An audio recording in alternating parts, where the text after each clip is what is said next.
Datin Seri Romah Mansur dan anak-anak. Tepukan untuk mereka.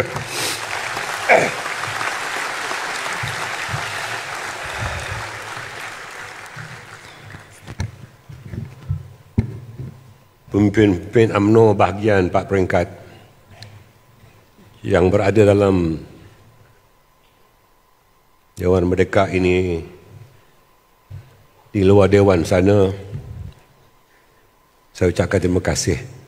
Dalam notis yang singkat, kita masih boleh berada bersama-sama.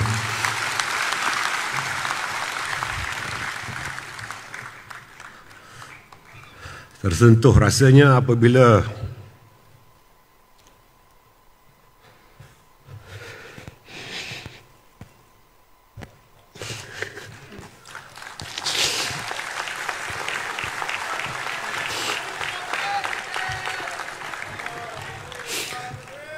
saya melihat ke bawah, sosok badan yang selalu berada bersama-sama dengan kita hilang dari pandangan mata. Pemimpin dan sahabat sejati kita kini terkurung. Tak dapat saya bayangkan pedih rasanya apabila mengenangkan dia kerana dendam politik. Orang yang banyak berjasa, yang menyentuh setiap jiwa dan melakarkan pelbagai pendekatan agar rakyat pimpinannya sejahtera, kini terpisah dengan keluarga dan rakyat yang merindui sentuhannya. Secara peribadi, saya dan keluarga saya cukup terasa. Rakan-rakan saya yang berada di atas pentas ni juga cukup terasa. Rakan-rakan ketua-ketua bahagian dan seluruh akar umbi UMNO cukup terasa. Berbaur rasa sedih dan kecewa dengan perlakuan terhadap Datuk Seri Najib yang telah terlebih dahulu dihukum sebelum didapati bersalah. Buat anak dia, Jaja, Gina yang sebentar tadi menyampaikan ucapan, lihatlah ribuan yang hadir pada hari ini menjadi bukti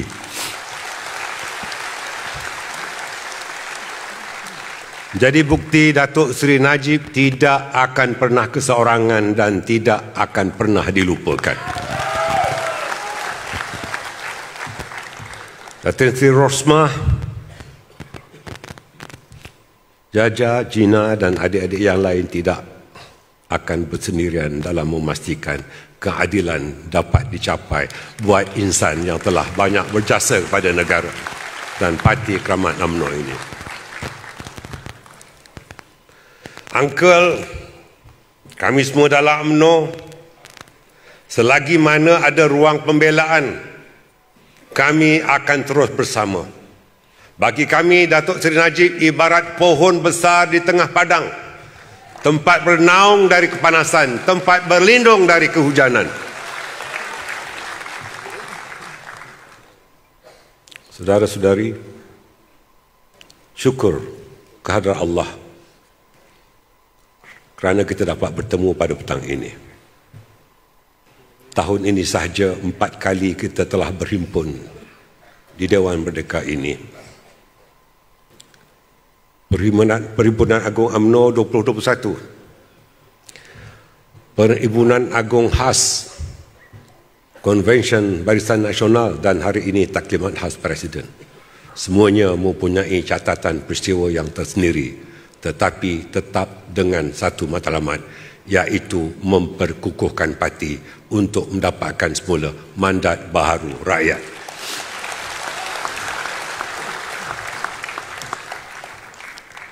Sebelum saya meneruskan ucapan, saya ingin merakamkan terima kasih buat Barisan Peguam yang diketuai oleh Tan Sri Shafie Abdullah. Dan juga tentu sahabat saya, Datuk Zaid Ibrahim dan Datuk Isham Potek dan Barisan Peguam. Tidak cukup tepukan itu, saya fikir.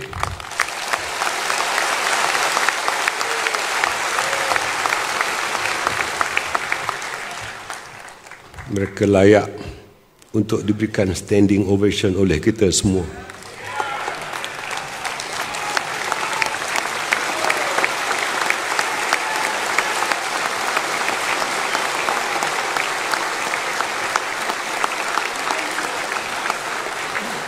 Terima kasih.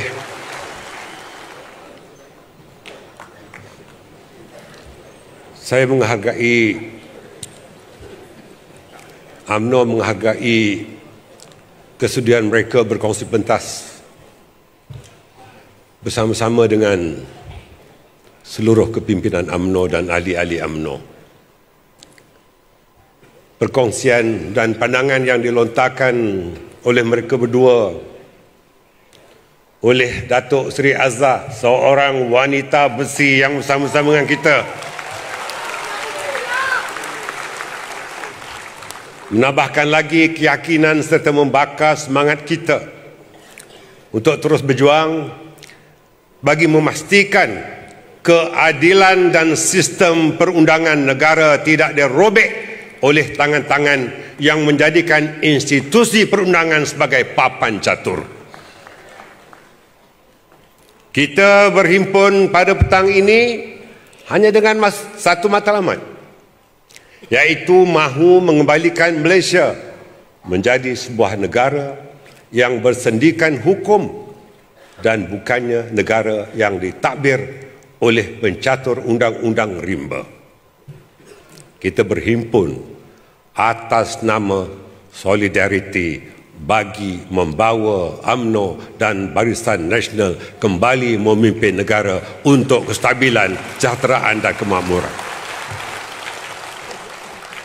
Pada masa sama, kita berazam untuk menamatkan politik dendam dan ugutan yang dibawa oleh musuh-musuh politik kita. Kita memilih untuk berhimpun di rumah UMNO ini, di Dewan Merdeka ini, sebagai tanda solidariti kita. Kita tidak memilih jalan raya untuk menzahirkan perasaan kita. Kita tidak berhimpun di pusat membeli belah yang mengganggu ketenteraman awam. Kita tidak berarak dengan melaungkan slogan menanam kebencian. Kita tidak membakar lilin di hadapan penjara Kajang. Kita tidak merosakkan harta benda awam bagi melampiaskan kemarahan kita ahli-ahli UMNO. Ini kerana UMNO dan kita semua sebagai pendukung parti yang telah lama membina negara kita amat memahami setiap tindakan yang melampau seperti yang pernah kita saksikan sejak tahun 1998 hanya akan memberi gambaran buruk yang boleh menjejaskan kerukunan dan kestabilan negara. UMNO tidak begitu. Kita boleh saja melalui rangkaian akar umbi untuk menggerakkan kebangkitan. Namun UMNO dan Barisan Nasional tidak mempunyai DNA bagi mewujudkan kekacauan, apatah lagi merosakkan ketenteraman awam di negara ini. Kita bukan perusuh. Walaupun berhadapan dengan fitnah dan mehnah, kita masih waras dalam bertindak. Kita adalah ahli-ahli parti yang membawa kemakmuran, parti yang menjamin kestabilan dan kesejahteraan. Tiada siapa dapat menafikan sejak pembentukan Persekutuan Tanah Melayu dan Malaysia, Parti Keramat UMNO inilah yang meletakkan asas perundangan negara berpaksikan kepada hukum. Kita adalah pemelihara prinsip keluhuran perlembagaan dan kedaulatan undang-undang. Walaupun pernah berlaku krisis perlembagaan dan kehakiman di awal tahun 90-an, sejarah membuktikan ia berlaku kerana tangan seorang yang sehingga kini masih kekal dengan sifat sanggup menginjak-injak apa saja institusi demi menghalalkan tindakan politiknya. 22 tahun dan 22 bulan menjadi bukti bagaimana hukum diperalat. Pelaksana dijadikan bidak yang digerak mengikut kemahuannya, asalkan musuh politik dapat dibenam. Saya kira kita bernasib baik Datuk Seri Najib semasa menjadi Perdana Menteri telah menghapuskan ASA, Akta Keselamatan Dalam Negeri.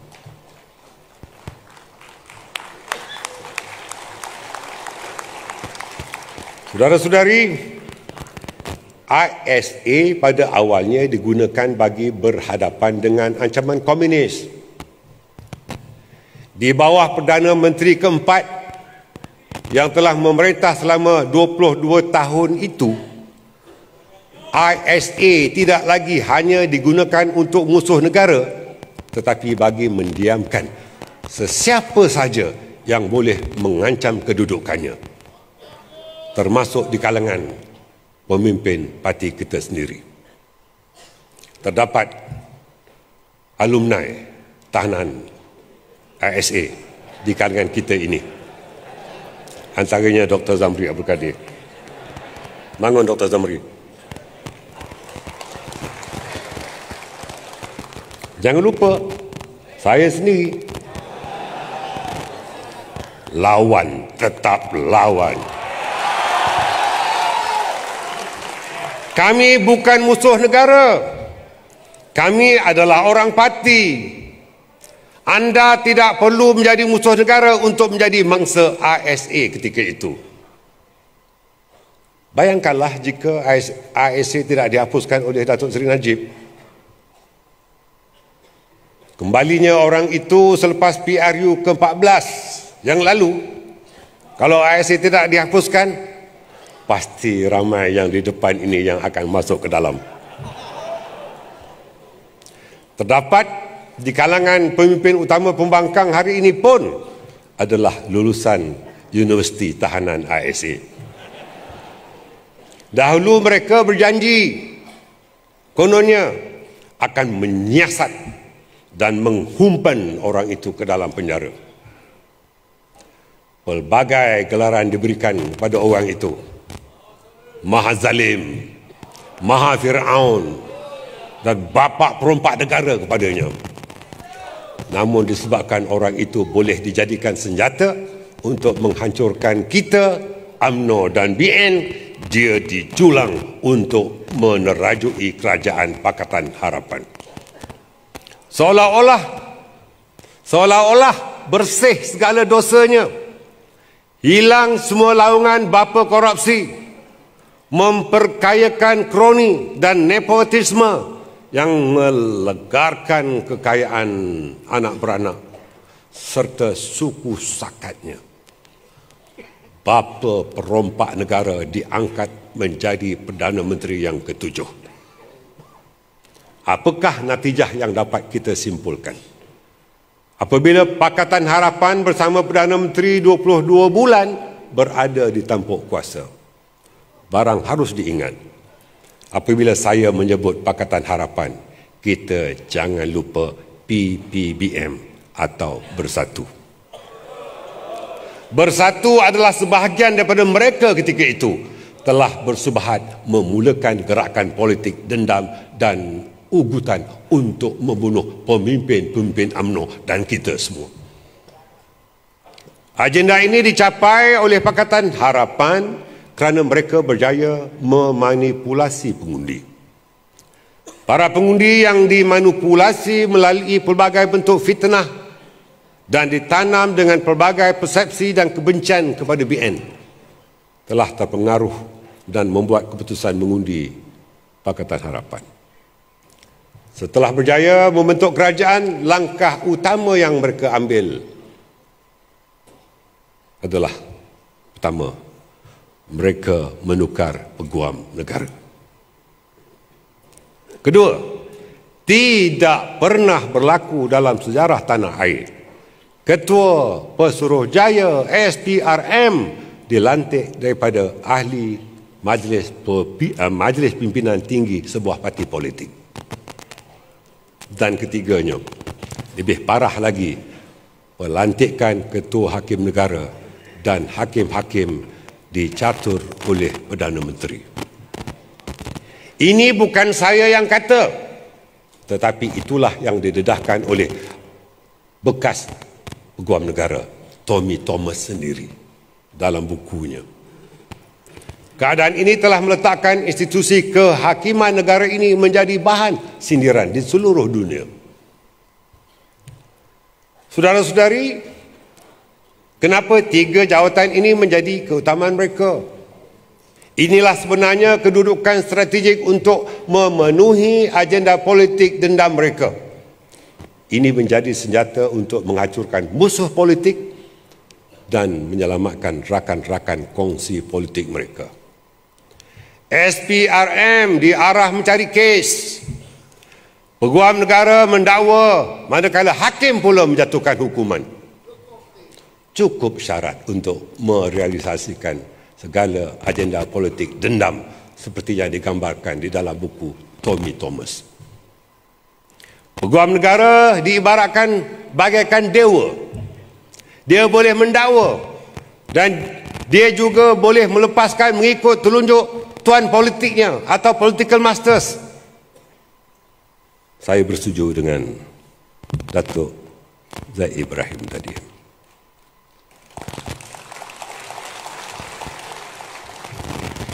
Lihat saja kes rasuah Banglo Lim Guan Eng yang sudah pun dalam perbicaraan digugurkan begitu saja tanpa alasan.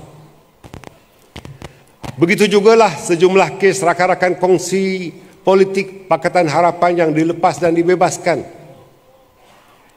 Ini termasuklah gangster seperti yang disebutkan oleh Datuk Zaid Ibrahim tadi dalam tayangan video yang telah kita saksikan.